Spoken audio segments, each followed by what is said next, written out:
இரவு 12 மணிக்கு ரயில் பாதையில நின்னு கொண்டிருக்கிறீர்கள் என்று சிந்தியுங்கள். எங்கும் அமைதி. காற்றின் சத்தம் மட்டும் காதில் விழுது.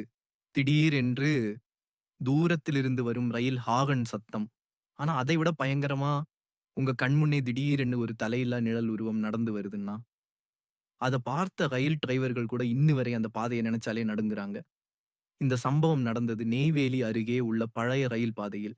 நெய்வேலி, கள்ளக்குறிச்சி பாதையில் 1990களில் பல விபத்துகள் நடந்ததாக ரயில்வே பதிவுகள் சொல்றது. அதிலும் அதிகம் நடந்த விபத்துகளில், பொதுவாக மரணம் அடைந்தவர்கள் பெரும்பாலும் ரயில் பாதையில் சிக்கியவர்கள் தான். சிலர் சொல்றாங்க. அந்த உயிர்கள் அமைதி அடையாமல் பாதையிலேயே சுற்றிக் கொண்டிருக்கும் ஒரு லோகோ பைலட் ரயிலை ஓட்டிக் கொண்டு போய் கொண்டிருந்தாரு. நள்ளிரவு 12 மணி 15 நிமிடத்திற்கு திடீரென்று பாதையில் ஒரு மனித உருவம் நடந்து வருவது அவர் பார்த்தார். பயந்து உடனே எமர்ஜென்சி பிரேக் போட்டார். ரயில் பெரிய சத்தத்துடன் நின்றது. டிரைவர் கம்பீரமா ரயிலில் இருந்து குதித்து பாதைய பார்த்தார். ஆனா யாரும் இல்ல. இது ஒரு முறை மட்டும் நடந்துருச்சுன்னு நினைக்கிறீங்களா? இல்ல பல டிரைவருங்களும் இதே மாரி அனுபவம் சொன்னாங்க. சிலர் தெளிவா பார்த்தாருங்களாம். ஒரு தலையில்லா மனித உருவம் ரயிலுக்கு எதிரே வந்து கொண்டிருந்தது. கண்ண மூடி மீண்டும் திறந்தவுடனே அது மறைந்துவிடும். அதிக சத்தத்தில் ஹார்ன் அடித்தாலும் அது கவனிக்கவே மாட்டதாம். இந்த சம்பவத்துக்கு பிறகு பல ரயில் ஊழியர்கள் அந்த ரோட்ல போகவே பயந்தார்களாம்.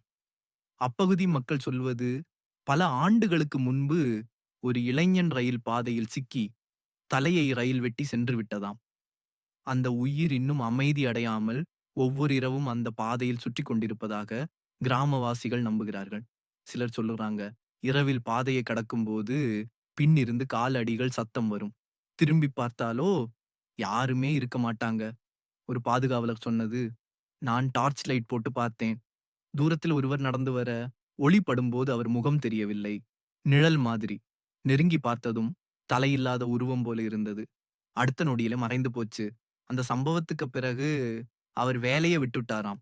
இப்போதும் நெய்வேலி அருகே அந்த பாதைய இரவு நேரத்துல கடக்கும் ரயில் ஊழியர்கள், இங்கே ஏதோ ஒண்ணு இருக்குது என்று சொல்வதுண்டு.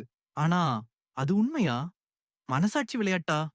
இன்னும் யாருக்கும் தெரியல. அடுத்த முறை நீங்க ரயிலில் நெய்வேலி கடக்கும் பொழுது, ஜன்னல் வழிய பாதைய பாருங்க. யாரோ நடந்து வருவது போல தோன்றலாம்.